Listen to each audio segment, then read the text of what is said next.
లోని పంచరామ క్షేత్రం శివనామస్మరణతో మారుమోగింది. పంచరామ క్షేత్రాలలో ఒకటైన ఉమా సోమేశ్వర జనార్దన స్వామి దర్శనం కోసం తెల్లవారుజాము నుండే భక్తులు పోటెత్తారు. ఆలయంలో అర్చకులు భక్తులు స్వామివారికి ప్రత్యేకమైన అభిషేకాలు పూజలు చేస్తున్నారు.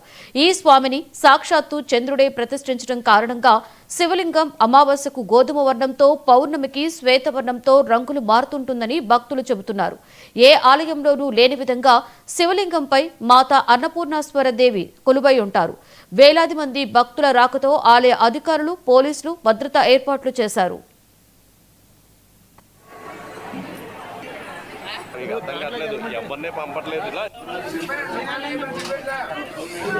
పంచారామ క్షేత్రం పరమ పుణ్యస్థానం సోమారామం.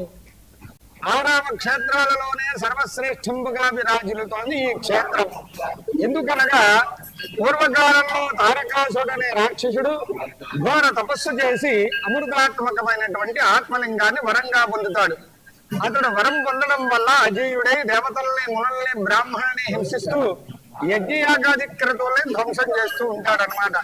వీరందరూ చింతిస్తూ ఆ పరమేశ్వరుని ప్రార్థన చేస్తారు. అయ్యా, ఆ రాక్షసుడికి మీరు వరం ఇచ్చారు, అది మాకు శాపంగా మారింది, దీనికి ఏదైనా తరుణోపాయాన్ని ఉపదేశించిన మహాప్రభు అని ప్రార్థన చేయగా దేవతల సేనాధిపతి అయినటువంటి సుబ్రహ్మణ్యేశ్వర స్వామి ద్వారానే మీకు విముక్తి కలగలదని చెప్పి ఉపాయాలు చెబుతారు. వీరందరూ కూడా సుబ్రహ్మణ్యేశ్వర స్వామిని ప్రార్థించగా యుద్ధం చేసి ఆత్మలింగం ఛేదన అయితే అంటే పగిలిపోతే గానీ ఆ రాక్షసుడికి మరణ సంభవం జరగదనమాట.